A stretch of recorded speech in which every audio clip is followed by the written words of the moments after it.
Hello my dear friends. तो देरी ना करते हुए शुरू करते हैं आज के इस एपिसोड को। तो लास्ट एपिसोड में हमने देखा ही था कि हमारी एडलाइन अपने भाई से मिलने के लिए चली जाती है उसके ऑफिस में, और वो नॉक किए बिना ही अंदर एंटर करती है जैसे कि बोनी ने उसे कहा था। और तभी सेक्रेटरी उसे आते हुए देखता है और हमारे हीरो को देखकर कहता है कि ग्रेस, लगता है आपसे कोई मिलने आया है, कोई विजिटर है आपके पास आज।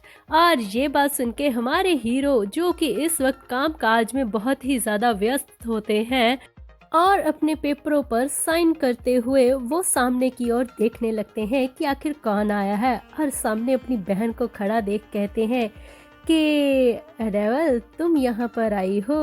और फिर एकदम से चुप होकर कहते हैं कि और कैसे आना हुआ, आप ठीक तो हैं? आपके पैरों का दर्द कैसा है अब? और फिर हमारी हीरोइन कहती है कि जी मैं बिल्कुल ठीक हूँ, और पैरों का दर्द और निशान भी अभी जा चुके हैं। ये सब कुछ आपकी मेहरबानी है, बहुत बहुत शुक्रिया।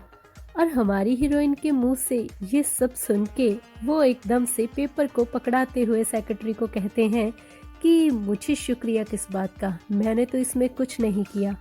और ये बात सुन के हमारी हीरोइन कहती है कि ये बहन का एक प्यार होता है अपने भाई के लिए, उसे सत्कार देने के लिए। मैं बस वही कर रही थी, अपना फ़र्ज़ अदा कर रही थी। और ये बात सुन के हमारे हीरो कहते हैं, अच्छा तो ये बात है, तो तुम अपना फ़र्ज़ अदा कर रही थी बहन का। हाँ चलो ठीक है, अगर तुम कहती हो तो मान लेते हैं। और फिर उसे देखकर कहते हैं, तो बताओ क्या चाहिए तुम्हें? आखिर तुम यहाँ मुझसे मिलने जो आई हो, कुछ तो काम होगा तुम्हें ज़रूर।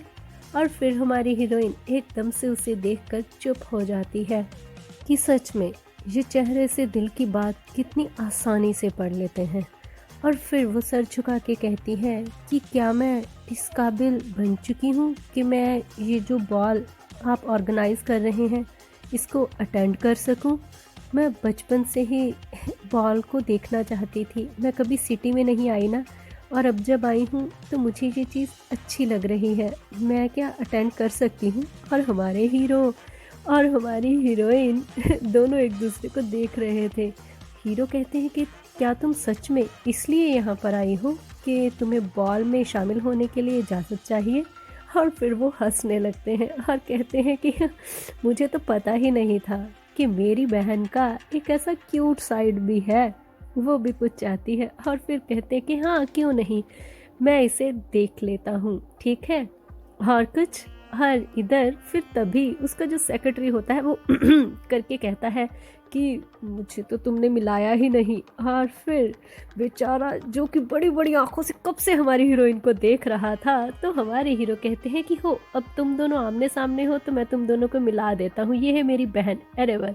और तभी हमारी हीरोइन कहती है कि भगवान आपकी ज़िंदगी में सुख शांति बनाए रखे, मेरा नाम एरेवल है और मैं सर की सिस्टर हूँ। और तभी सामने वाले सेक्रेटरी कहते हैं कि हेलो, मैं चार्ल्स का असिस्टेंट हूँ और मैं इनका सेक्रेटरी भी हूँ और काफ़ी सारे काम मैं ही करता हूँ। और फिर कहता है कि सच कहूँ तो जब जब इसने एंट्री मारी मुझे ऐसे लगा कि कोई अप्सरा उतर आई हो ज़मीन पर, ये बहुत ज़्यादा खूबसूरत है। तुमने अपनी बहन को कहाँ छुपा के रखा था, तुमने मुझे पहले क्यों नहीं बताया, तुम्हारी बहन इतनी खूबसूरत है। और हमारी हीरोइन वहाँ पर खड़ी चुपचाप ये सारी बातें सुन रही होती है। और तभी फिर चार्ल्स कहता है कि मुझे लगता है कि तुम्हें अब साइन करवा लेने चाहिए पेपरों पे। और फिर वो कहता है हाँ हाँ क्यों नहीं। और तभी हमारी हीरोइन चुपचाप वहाँ पर खड़ी हीरो को देख रही होती है और सोचती है कि कुछ ही वक्त पहले की बात है, मेरे वो ज़ख्म पैरों के अभी तक भरे नहीं हैं, कितनी बेरहमी से इसने मेरे पैरों को कुचला था, मगर क्या वो सारी यादें फीकी पड़ चुकी हैं, क्या वो सब कुछ ठीक हो जाएगा। और तभी हमारे हीरो एकदम से सामने देखकर कहते हैं कि मैंने सुना तुम लजेरिया से मिली थी और उसने तुम्हें बहुत ही इंटरेस्टिंग सी धमकी दी। और ये बात सुन के वो एकदम से चुप हो जाती है और सोचती है कि हाँ वो धमकी ही लग रही थी, पर अगर वो सच में धमकी हुई तो। और तभी हमारे हीरो एकदम से लिखते लिखते साइन करना बंद कर देते हैं और फिर कहते हैं कि अगर वो धमकी है तो सच में हमें ध्यान रखना चाहिए, मगर तुम फिक्र मत करो, तुम्हारे लिए गार्ड को अपॉइंट कर दिया गया है। 2 दिन के बाद वो यहाँ पर आ जाएगा और वो तुम्हारे साथ ही रहेगा और फिर तुम्हें फ़िक्र करने की ज़रूरत नहीं होगी। यहाँ पर ऐसा कुछ नहीं होगा। ये मेरा इलाका है, ठीक है? समझ आई तुम्हें? और साथ में ही उसके हाथों से सारी की सारी इंक निकल जाती है और फिर हमारी हीरोइन कहती है जी ठीक है। ये सुनकर वो विदा लेने के लिए बोलती है और वहाँ से चुपचाप विदा लेके निकल जाती है। और फिर सेक्रेटरी और चार्ल्स दोनों बैठे होते हैं। तभी हमारे सेक्रेटरी कहते हैं कि सर, मुझे कुछ अजीब लग रहा है। अगर लुज़ेरिया ने इसे सच में धमकी दी है तो हमें चौकन्ना रहना चाहिए और गार्ड को आने में भी यहाँ पर 2 दिन लगने वाले हैं। तो 2 दिन आपको नहीं लगता ज़्यादा हो जाएंगे? अगर इस बीच कुछ हो गया तो? और ये सारी बातें चार्ल्स बिल्कुल ही बड़े आराम से चुपचाप सुन रहा था और फिर एकदम से हमारे सेक्रेटरी को कहता है कि तुम्हें क्या लगता है यहाँ पे उसे क्या होगा? ये मेरा इलाका है और मेरी जगह है, बेफिक्र रहो, उसे कुछ नहीं होगा। किसी की इतनी हिम्मत नहीं है कि वो मेरे इलाके में आकर कोई भी साजिश रचे। समझ में आई तुम्हें बात? और फिर सेक्रेटरी कहता है कि हाँ हाँ क्यों नहीं, मुझे पूरा यकीन है आप पर। और फिर बाद में वो लोग बातें करने लगते हैं काम की और कहता है कि सर, यहाँ पर भी आपके साइन रहते हैं, यहाँ पर भी कर दीजिए। और दूसरी तरफ हम देखते हैं कि बॉल स्टार्ट हो चुका होता है और यहाँ पर हम बिस्टॉन को भी देखते हैं, जिसे देखकर लोग एकदम से हैरान होते हैं कि ये यहाँ पे क्या कर रही है। इसे तो सोसाइटी से बाहर कर दिया गया था ना। और फिर वो बड़े ही मान के साथ सोचती है कि जब तक ब्रॉन पार्ट का ड्यूक मेरे साथ है तब तक मुझे कोई नहीं सोसाइटी से निकाल सकता।